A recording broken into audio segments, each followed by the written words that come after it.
It's 1 o'clock. I see that some folks are still joining us, but I would like to welcome all of you to our Friday seminar series this week.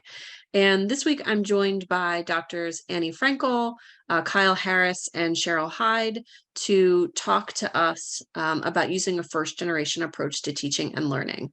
And as folks are still coming in, I would love if all three of you could kind of go through, introduce yourselves, what department you're from, and then also tell us how you define first generation.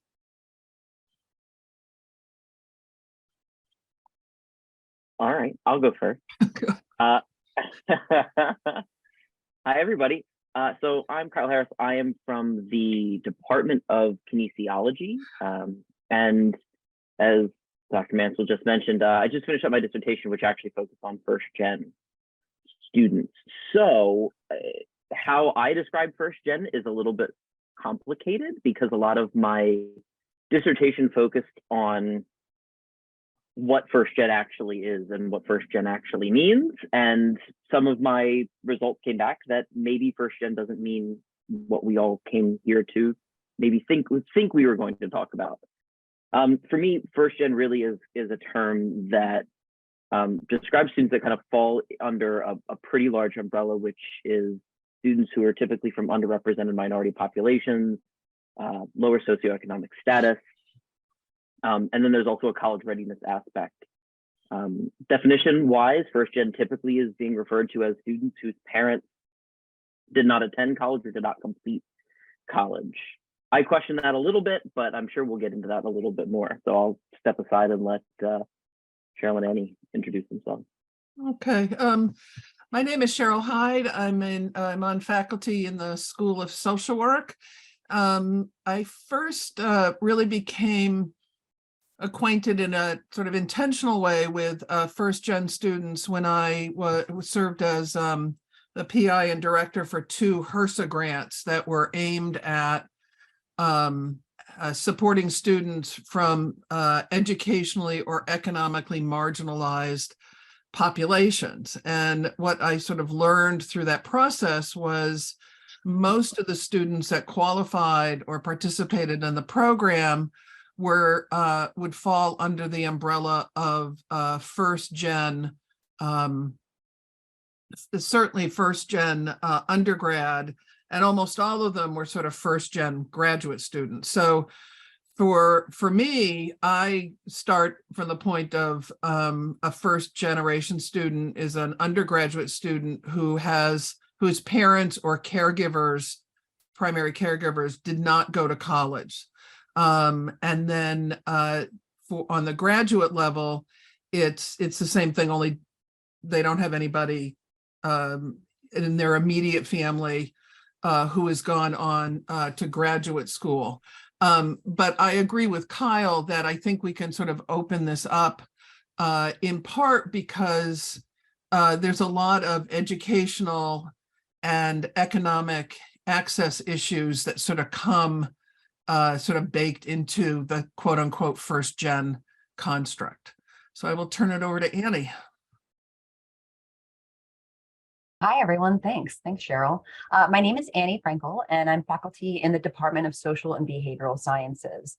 By way of introduction, I'll share that I mostly work with graduate students. So sort of building off what Cheryl said, most of my lens for first generation students is about what makes a first generation graduate student and how those needs may be different from those that have parents or guardians or family members that have gone through graduate school. But I hope that it can be applicable at either the undergrad or graduate level.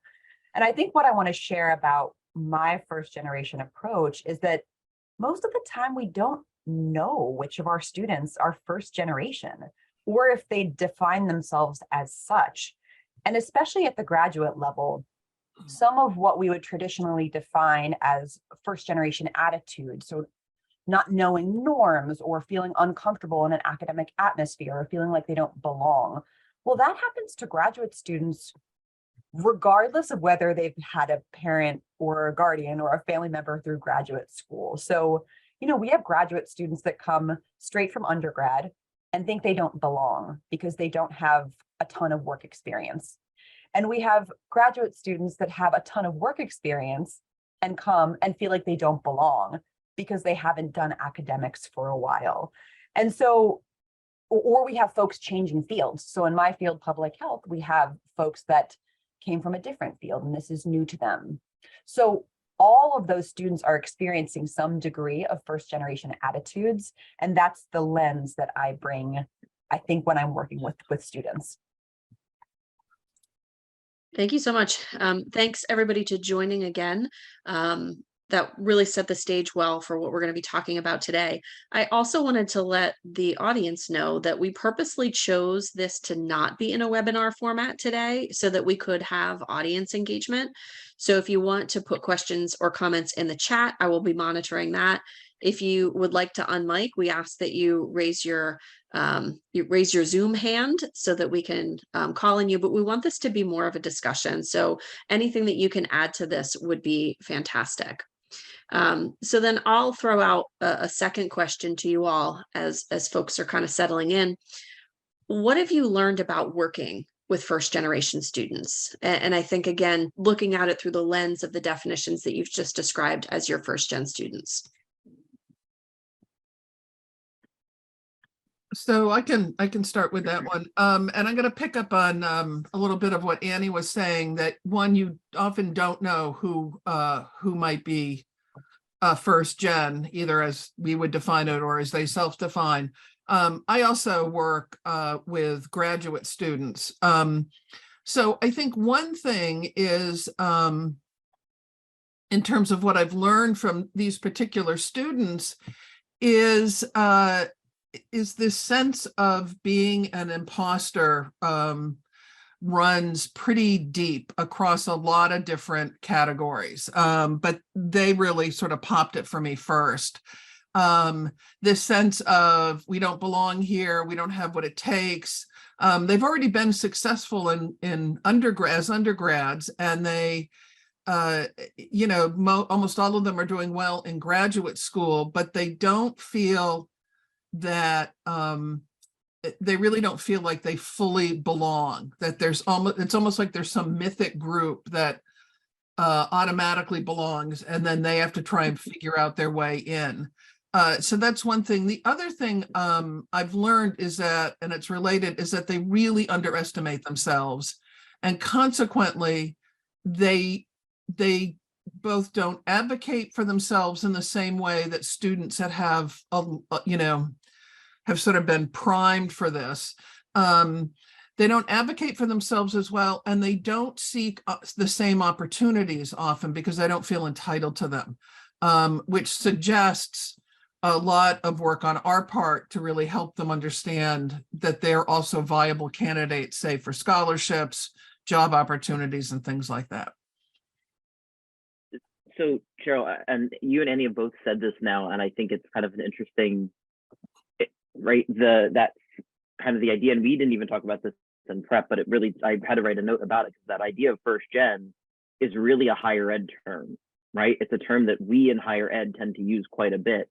I would actually wonder if a lot of students in our classrooms would identify themselves right away as first gen, or if that's even something that's on their radar, right? Especially if they're not first gen. And that's, I mean, and I thought about bringing like a taboo buzzer. So every time I say like in my dissertation, because like it's kind of fresh in my brain, but I think in terms of working with these students, it's the characteristics of what we would typically identify as a first gen that they're going to lead with. They're going to lead with feeling like they're an imposter. They're going to lead with feeling like they're not prepared, or they don't have certain skills. They're going to feel like, they're going to be in my class, especially with a large undergraduate lecture, class, regardless of what we've done. I know Nick's on here too. We've taken a lot of steps to make our materials and our course more accessible and more affordable. And when they can't afford that, they don't want to talk about that. So I think that we have students who might not identify themselves as first gen, but would, by definition, by characteristic, they're going to kind of have all of these same qualities, or maybe they don't have all the same qualities, but they have some. So I think from that first gen approach, I think we're going to address a lot of different things in that regard. Yeah, I wrote down, Cheryl, I wrote down, they feel like they don't belong, but everyone else somehow does. Like there's a mythic sense of belonging that Yeah. students can't tap into. And I think as an instructor, part of our important role is to reset the norms, the set the norms that, hey, doesn't matter what your background is, you may all feel like you don't belong, and that's okay. Let's find a common space that we can come together. So recognizing that. In terms of what you asked, Jamie, sort of what have I learned? You know, one of the things I wanted to bring to this panel today, and in fact, I see quite a few folks here that teach traditionally in public health, we call it field work, but clinical placements, internships, right? I see lots of instructors that do that work here. And that brings up some new challenges for a first gen approach, because we're not just talking about our classroom spaces. We're also thinking about students that are externally facing. They're in a clinical field site or they're working with a preceptor. And you'll have to forgive my language. You know, we call our supervisors in the field, we call them preceptors, but you can take that word and translate it to whatever fits for you. A supervisor, what am I forgetting, Jamie? What's the clinical, what would be the term for that? We use preceptors. I think social work had a different title. Yeah, we have practicum instructors or supervisors.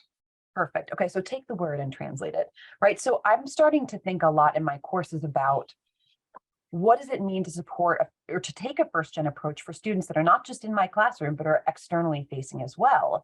And I think you start to see some unusual patterns in that interaction. So for example, whereas some of our students that are first gen may need a lot of academic support, especially in graduate school, students that are coming back to grad school and do not feel like they fit because they've been working for a while may have really extensive professional skills that they don't need to be taught, or that they just, so, you know, talking to them about professionalism or their role in a community setting is not a great fit because they've been doing work in the community for a long time.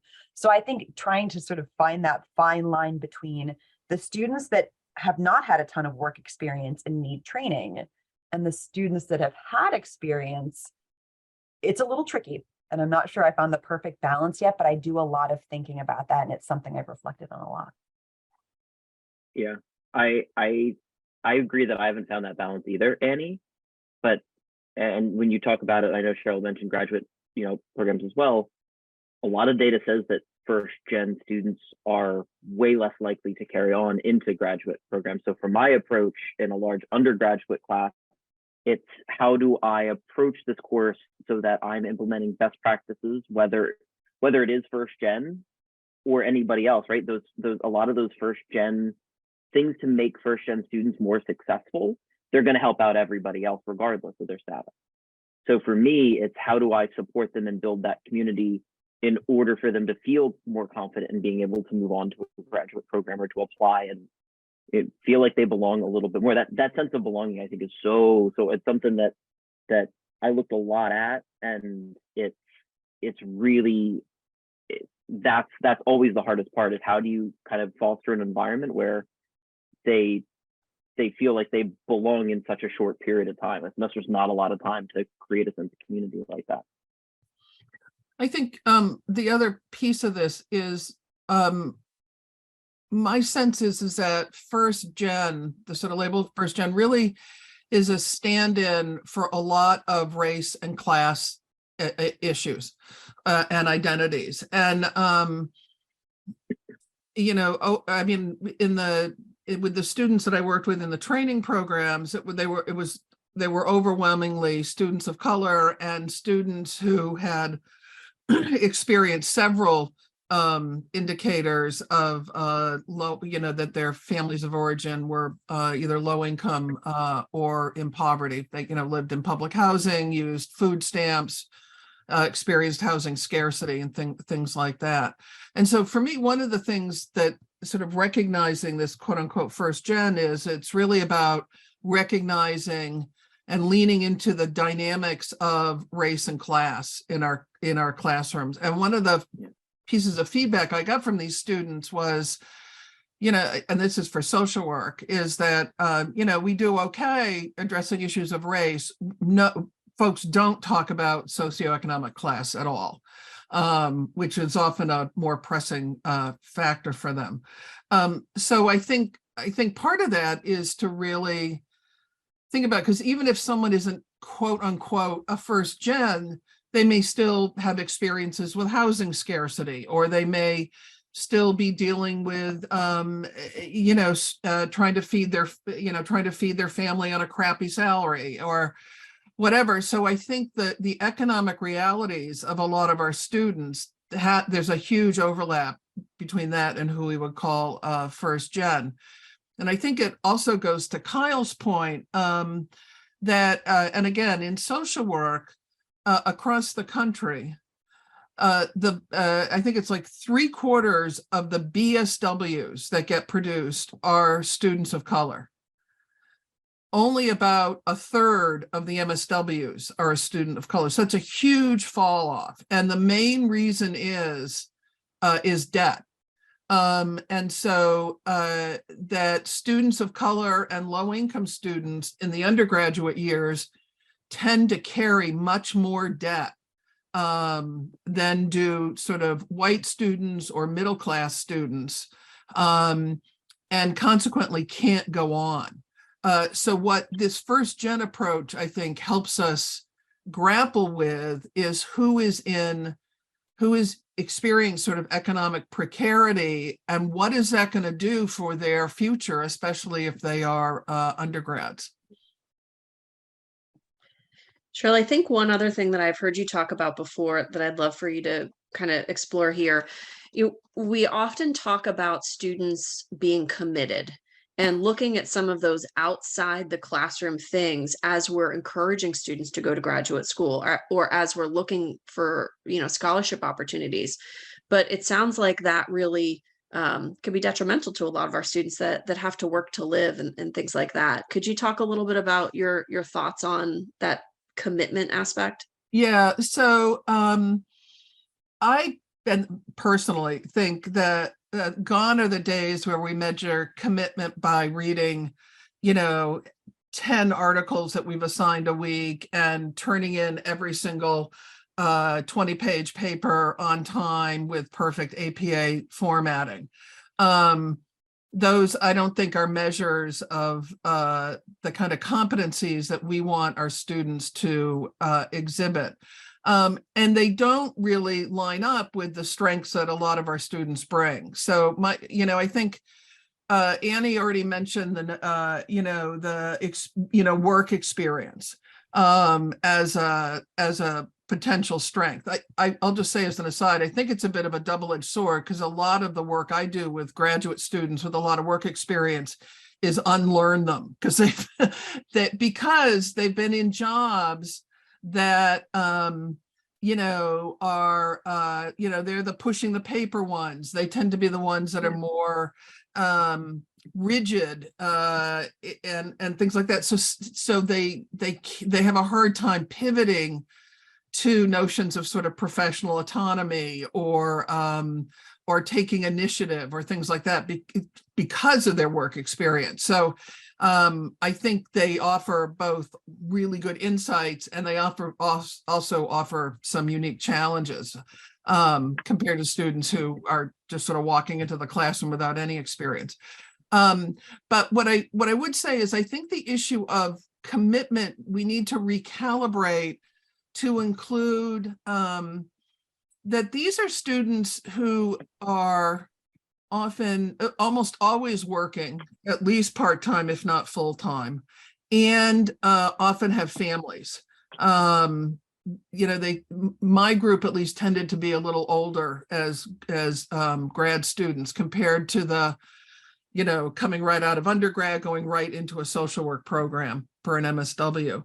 So I think we have to think that the commitment they're exhibiting is they're carving out space to do our work, as opposed to doing perfect A papers or stuff. And consequently, I think we all need to, and I include myself in this, take a really good look at what we are asking of students to see, is this because 20 years ago this was fun for me to do as a student, or does this really enhance their knowledge and their education in a way that is going to give them really good return? We're all teaching various practice kinds of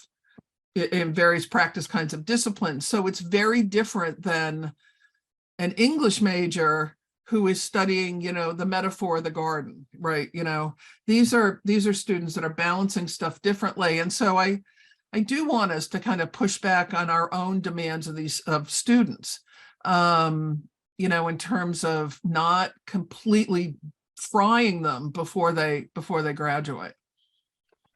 Thanks. Oh, sorry. I was going to ask Andy to talk a little bit about this from a clinical perspective with the preceptors. Yeah. How do we manage those expectations? Yeah, I was going to say, let me pick up that commitment piece again, thinking outward facing, because I think we have a responsibility to make sure that if we're taking a first generation approach in our classrooms, that we're trying to help our preceptors or our supervisors or our practicum coordinators, we're trying to help them understand what that first gen approach looks like too. So think about, for those of you that have taught internship or field work, or if you had internship experiences yourself, like think about what that looked like for you, what a preceptor might expect as the ideal intern, right? Maybe it's somebody who's there during the day. It's somebody who's taking up every project that's offered to them. It's somebody who doesn't mind both taking lead on a project and also making copies if it's needed, right? So it's somebody who's going above and beyond and showing up day after day. And that is great. That is wonderful. And many of our community-based organizations need that. But for many of our students, field experiences don't look like that because of work or commitment, or as Cheryl said, financial limitations. Maybe they can only do an afternoon a week, or maybe they can do all virtual consultation. And so it's really on us as advisors or faculty to make sure that the student fit in the community or in a clinical placement is a good fit for that student and for that site. And that we're doing some training with supervisors and preceptors and clinical coordinators to make sure they know what our expectations are. Because I think when there's a disconnect, the student gets caught in the middle, and there's only so much advocacy I can do as an instructor. So I think that there's a lot to consider there. And I'll pause just for a moment to hear what Kyle wants to add in there. Yeah. So, and again, this is a little bit different because I'm not with graduate students, right? I'm undergraduate students, and oftentimes I'm seeing them within the same calendar year that they got done high school, right? So one of the things that becomes really interesting in what you both are saying right now is, and I agree too, right? There's a huge course design expectation piece to this, their level of commitment, what we expect of them. But I think we also right, the environment is going to be so important of what that class is, each Tuesday, Thursday, or each Monday, Wednesday, Friday, because I experience this a lot, right? Like we set certain expectations and we're designing them with our best intentions, but do we create an environment where students know to reach out? Do we create an environment where students know what, a lot of my students don't know what office hours are. They have no idea what that means. They hear me talk about them. And we had a situation in our labs in the fall with a student who was very, very upset, very unprepared, had a lot going on at home, absolutely, we checked all of the boxes of what we consider first gen. I'm assuming that she would probably, by definition, fall under that. In talking to her, we had a conversation. I said, why don't you come to office hours sometime and let's figure out a study schedule. Let's figure out what's going to work for you and try to help you get caught up. She goes, I had no idea. She goes, I thought I just had to figure that out. I didn't think I thought we had to come in and ask you questions. I said, no, it's your time. Oh, okay. It's this idea of, not designing the course, having best intentions, but then also making sure that while we're in that classroom, we have the feedback and the information going out to those students necessary when they don't have an understanding of how this always works.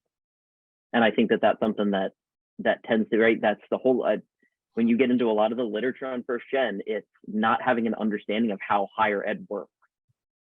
And that's always kind of that detrimental piece. And that looks different for every student. So, you know, not just laying on the right expectations, not just having the right, you know, changing our expectation of commitment, but also what are we doing to bring them in mid-semester to make sure that they understand what's going on. I would add, Kyle, that I think that carries into graduate school. This notion of what can I and can't I tap into, or what the purpose is. Because the number of students who I've said, why don't you sort of drop into my office hours or just email me for an appointment to talk this through, their response was, oh, I didn't think we could. It was almost like that wasn't my job. They didn't understand that part of my job as a faculty member is to help problem solve.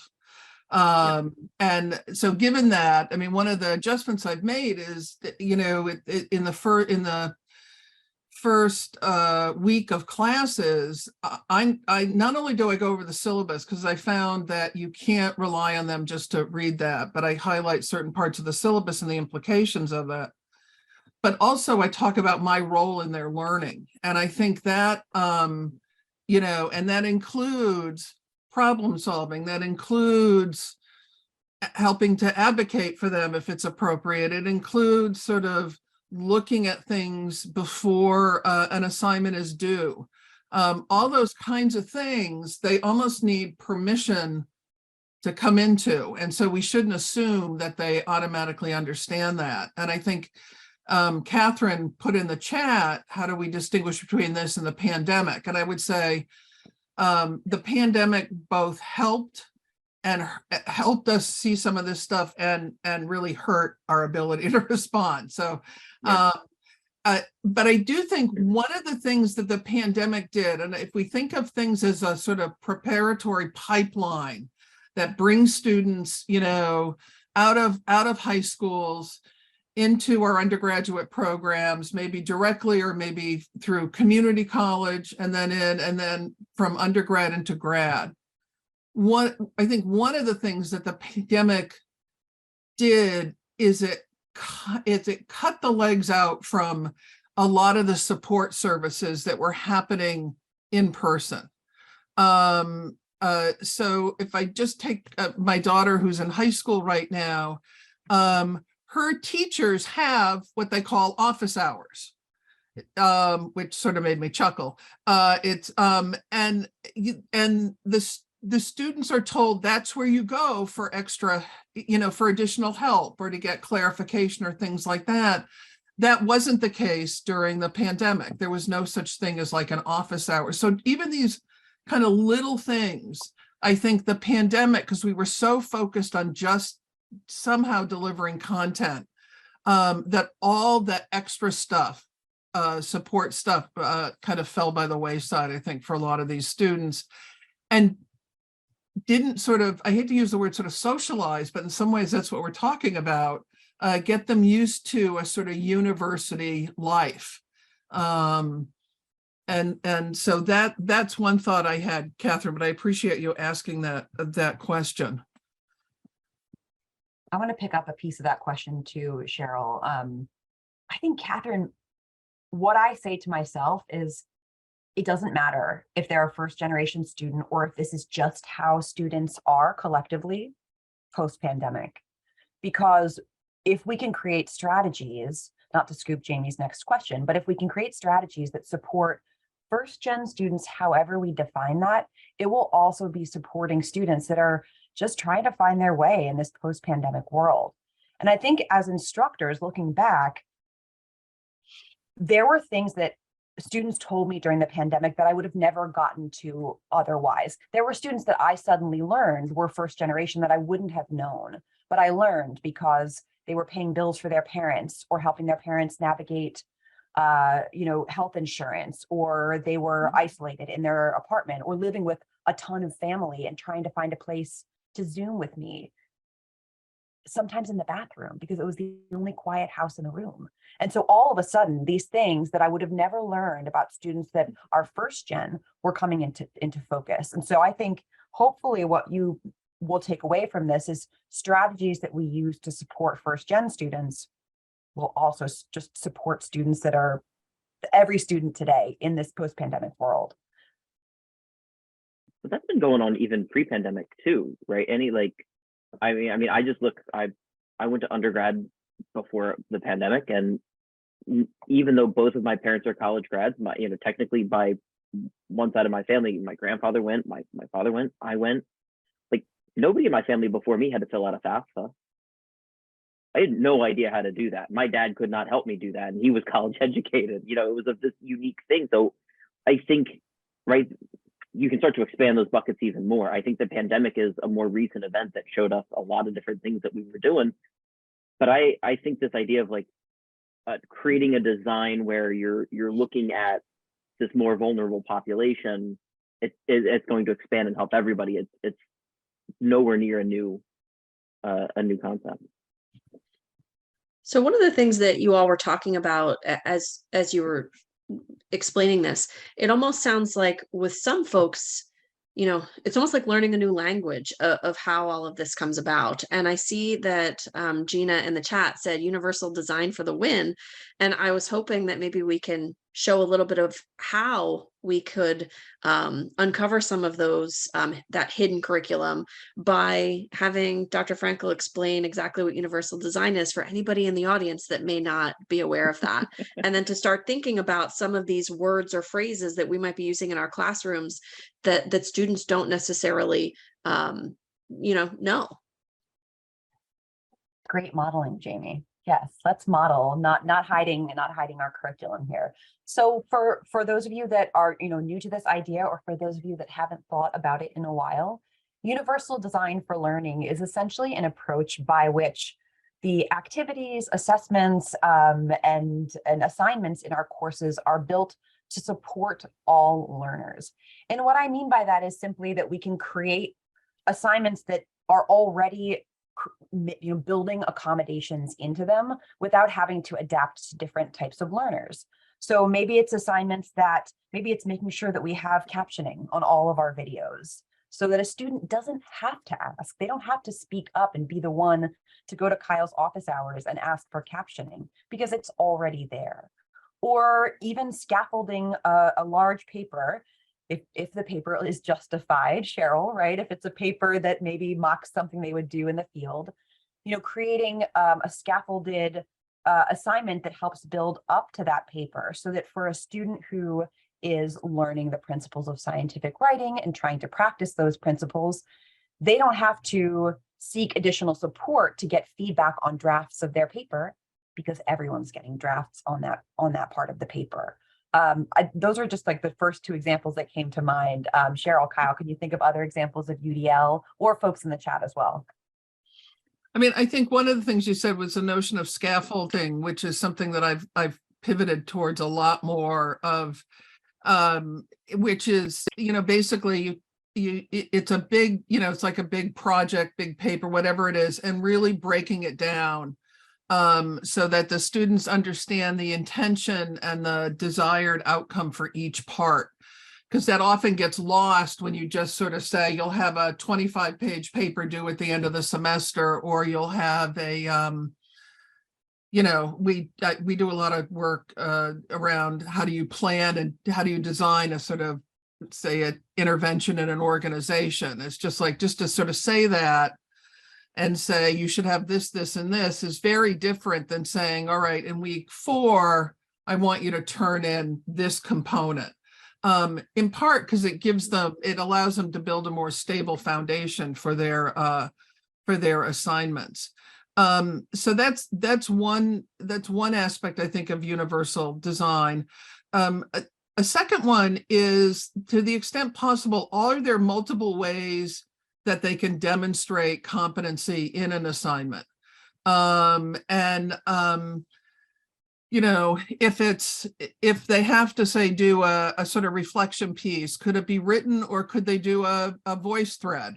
and turn that in. I've become increasingly a fan of sort of infographics and other visual ways to sort of do that, where they have to really distill key information. And some students it really gravitates towards, and then some who are not sort of visual learners, we think of something else. So, and it doesn't work for every assignment. There are some assignments that it just, it's like, this is just the way it is. But it also, I think, forces us to be really clear about why we're doing what we're doing. And I think the clearer we are about that, the better the experience for the student. It's like, why are we doing this? And it's like, well, because when you're a program manager at a human service agency, you need to know how to budget. And no one likes, well, maybe some of you do, but no one really likes to do that.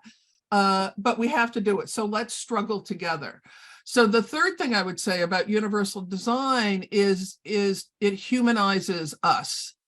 And I think that one of the things that I think students really appreciate is a connection to us. And that is, I think, something that came out of the pandemic that I really liked. Like, students saw that I have 5 cats running around the house, and I got to meet all of their pets. Or at the last day of class, I'd have them bring their kids and sit in on the class. So we'd have a big video family party, things like that. Or I would talk about, assignments I used to struggle with as a graduate student, pre-computer days, which amuses them to no end. So I think I think it asks us to be more human in the classroom, which is actually quite nice, I found. So I'm going to pitch this to Kyle, who in our shared notes, he's madly typing away. So yeah. So, and it's a little different, right? Because just the approach, and I know most of the names on here that I know, the ones that I don't, I mean, my small class this semester is 150 students, right? So there are like creating multiple pathways for certain assignments, especially examinations and things like that. That would never be feasible in a really large class like mine. So we've looked at a lot of course design, course setup things that we've tried to implement to essentially help all students understand what are those resources that are available to you. So we've done infographics that explain what office hours are. We've actually started to refer to them, and I'm really bad at this, but I'm really going to keep trying, referring to them as student hours instead of office hours. Just changing little terms that we've been stuck on in higher ed for a little bit, just to make it seem a little bit more accessible. I know, and I saw Jamie had put up at the beginning of this semester, starting off with a community circle in one of her classes. I saw that on social media. I share a lot of different experiences, and I ask for students on their own experiences. I am the anatomy instructor that bombed my first anatomy exam in undergrad, and they get a huge kick out of that. And I said, it was the grade that you didn't want to tell mom and dad about. But I explained to them, I could be that guy in high school that maybe didn't go to all the classes and do okay.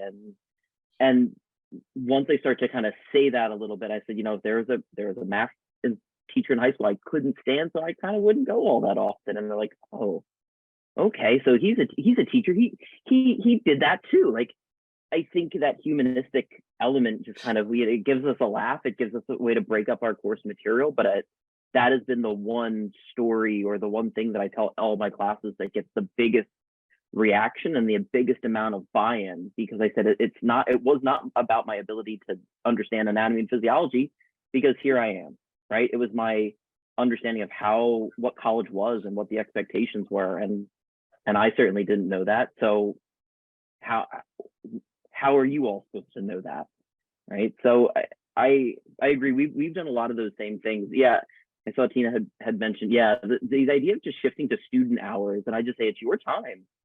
I will sit there for 3 hours a week if you don't show up. So please show up and talk to me.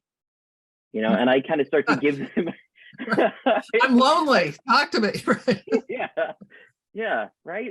I say we can sit down, we can do whatever. I play music at the beginning of classes, so I always invite them. I said, you want to just come and talk music? If you want to come and talk about the best thing. We just asked in class the other day what the worst kind of breakfast cereal was, and that I had to like rein them in. But it's those kind of little things that I think have been really helpful, especially in a large class for us, because regardless of first gen, non-first gen, however you want to define it, and like I said, I think there's a lot of holes in that idea of first gen.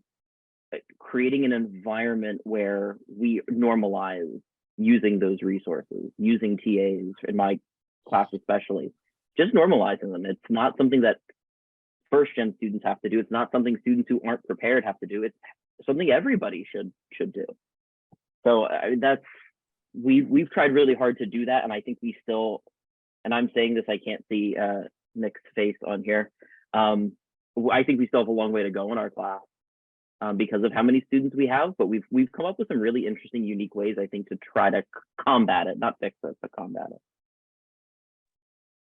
I see Jingwei's question in the chat, and I think it's a really good one. And hopefully, I think Kyle and Cheryl both gave examples of how they come through as humans, right? Like showing, and actually I'll punt this back to you, Jamie, and even though you're supposed to be the moderator, right? That showing students how we've failed and overcome those failures can be a fantastic model, especially for first gen students, to understand and connect with faculty and see that they too can overcome those barriers.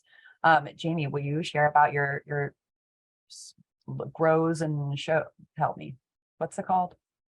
The growth, and I think she looks like she's maybe Frozen too. Yeah. Yeah. All right. Yeah. I'll tell about Jamie's. Oh, there she is. Was it? Yeah, right. I froze, so I missed my prompt. Your prompt was to talk about how you talk about your own like failures and barriers in class, and how you encourage students to do the same. Yeah, for sure. So we do a couple different things. I will always tell students about times that I have failed things, much like Kyle said, the anatomy professor who bombed the first anatomy exam. But I think it helps humanize us, and so that students realize that we're human and that mistakes are made and that that's okay. Sometimes I might tell them like, oh guys, I did not do my homework, sorry. But we also as a group do glows and grows, where we talk about some of the things that have been really great in their life that week or in that class, but then we also share ideas of things where we need a little bit of growth. And usually that takes a little bit of vulnerability for folks to start that. So I'll usually start our glow and grow. We always make them start positive, and then they share something, not as a super negative thing, but hey, this is an area of growth. And then the conversation can usually come around for everybody of how can we grow from that? Or what are some examples of how we can come through that? And I think that sometimes that allows me as an instructor to see what some of that hidden curriculum is. Some of the things that I thought they understood that they don't. And it really provides a nice area for peer support as well. Thank you. That was exactly what I was talking about. Go ahead, Kyle. No, I would just say, and I would encourage everybody to try to find ways to include your personality into different elements of your course, not just telling them about yourself. I think that's also really important. I'm laughing because I got a direct message from Nick. One of the things that I do in our class, the online, the big section, we have another section that has been up to 400 or so on a webinar, where they can't unmute, they can't turn their cameras on. We use sound effects. Like I'll use the Price is Right sound effect, if they get a question right or something like that, just something different. On Thursday, yesterday's class, I played a quick clip, and it was a Star Wars, and it was just something from Star Wars. And as soon as I did it, the chat absolutely exploded. You watch Star Wars? Oh my gosh, I didn't know you like it. So I mean, it was just this kind of really easy way where I didn't have to share a story. I didn't have to get really personal. So if you're not even comfortable doing that, don't feel like you have to tell them your life story either, right? You can find small ways to incorporate those. I mean, we make, we pull off images. For bone remodeling, I have a picture of a skeleton like doing like a little, kind of sultry pose there. Like those kinds of things, just it's a way for students to kind of realize that our sense of humor and, we want to enjoy being there. And I think that opens up a lot of doors. I really do. I'm going to say one of the things that Raven Lynch, who was on faculty in social work, does, and I only know this because I did a peer observation of her teaching, is she has a soundtrack that she plays at as folks. It's an online course, so it's like as folks are sort of checking in, and I asked her where she got it. She goes, I send a questionnaire out to each of my classes about 2 weeks before we start. And one of my questions is, what's your favorite song? And then she builds a playlist. And that's the first thing they hear when they come into the class. And, it was not music I either knew or sort of even liked, but there was something very nice about it. That very much centered it on the students. So that's something. It's really about, I think students are really looking for a sense of community that they can belong to, and whatever we can do to sort of facilitate that both online and in person, that's the universal design we're really going for. It's about I think building community. A number of folks in the chat are talking about different grading, including pass fail and the ungrading that Cherie Carter presented on in our symposium last semester. I have to say I'm trying for the first time. We'll see how it works, but I'm giving suggested deadlines for assignments, but I'm not, there's no late penalties. Realizing that students, stuff comes up and they may not be able to get something in, or, there's a whole host of reasons. And rather than fielding a ton of emails about, could I get it to you, on Thursday or this and that, it's just like, you get it to me when you get it to me. And hopefully at the end of the semester, I won't be buried. We'll sort of see, we'll see what happens. I know other folks have used that. So I think it's recognizing that they have lives that they're juggling, and to try and be flexible when we can. And then when we can't, because there's certain things that, they just have to learn. The anatomy is, at the end of the day, they can't, when they're doing an anatomy class, they can't say, well, I feel like the heart actually should be, on your elbow. I mean, they just can't do that. Right. But it allows you to then clarify those moments as well, of like, yeah, this is one of our non-negotiables, because this is why this is so important. So that's the other thing I've been sort of thinking of. But all of this falls back on all the best literature about first-gen students is building community. I mean, that is what it all comes back to. It's always about building community and building just those kind of elements of social support, and helping students see what those are. That's the other important part, is having them kind of explore like who is in their corner beyond maybe who they're trying to focus on. If they expand that view a little bit, it can make a big impact. I want to pull together a couple of threads, and I'm being mindful of time because I know we want to leave time for questions. But there are some things I heard both Cheryl and Kyle say, and that we do, mindful of this sort of holistic first generation approach. And that's transparency. And I think we maybe said this already, but I want to talk a bit more about it. Cheryl, you said that you're clear about what your role is in their learning. I think that's really insightful. It's an insightful way to sort of show, I'm not the sage on the stage, I am your guide, and here's what that looks like. Likewise, Kyle, your student hours, sort of, it seems like you are being clear with students about the role that you play. And we can be clear with students about more than just the role that we play. We can be really clear about the purpose of all of our assignments. Cheryl made the point about like explaining to students why they're creating a budget, right? Why that's important. But we can do it with our ungrading and with our soft and hard deadlines as well. So not just justifying why an assignment is the way it is, but why we've chosen to be flexible. Because I don't know about many of you, but sometimes we have students that push back against that, or that are used to a more like clean divide between faculty and student, and it makes them a little uncomfortable, the friendliness, the accessibility. And so to say to students, I am giving soft deadlines, and here is why. This is why it's good for you. This is why it can support your learning path. That type of transparency about every layer of our teaching and our advising and our field placement work, whether it's who we are and what we can do, why they're doing something the way they're doing it, and why we've been flexible, that type of transparency can be really good for us and also for our students. So I'm going to actually put in the chat just this idea that some of you may be familiar with about teaching and transparency. That I think this resource is pretty good. So I wanted to add that in there.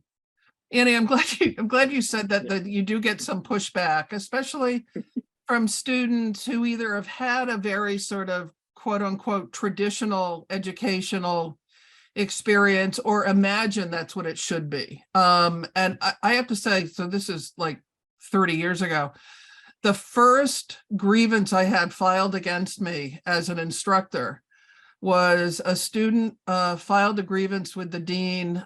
This is at Boston University, because I wasn't lecturing enough.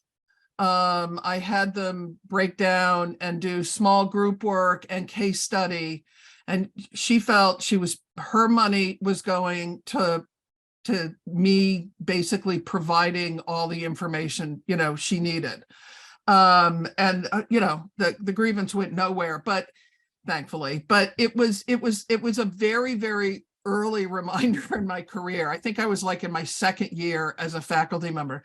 It was an early reminder of, just because I think this might be a quote unquote better way of learning or more fun for the students or whatever, not everybody is going to be on board. And I need to explain, I need to explain why we're doing it, right? And so that was my early cue to say, all right, we're gonna do some small group case study stuff. Here's what I want you to watch for. Here's why we're gonna do it this way. So it goes back to that transparency, thing. There's nothing like getting a grievance against you for lecturing, too much. That was a real high point early in my career.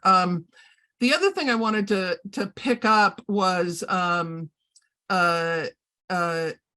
this notion of student preparation. And I think a lot of our students, a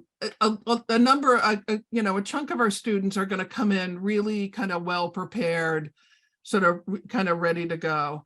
But I want to go back to Kyle's comment of, maybe I was a student who didn't do the homework and kind of, was still able to do fine. So we're going to have some of those students who suddenly are going to have to embrace doing work as opposed to, I can show up and ace this test, right? We're also going to have students who were given sort of very high marks, but they really didn't hit a level of expertise that those marks reflect. And that happens for a whole host of reasons, given, especially our public school system. And they're sort of stunned that they're like, well, wait a minute, I got all A's in high school. Why am I not, why are you saying my writing isn't any good? Why are you, And so I think that's another thing, to sort of watch for is in prior pipeline environments, they may have excelled for whatever reasons and suddenly aren't, for a whole host of reasons. And how do we sort of address that? Because it's a huge sort of gut punch for them. And for some of them that convinces them they really don't belong.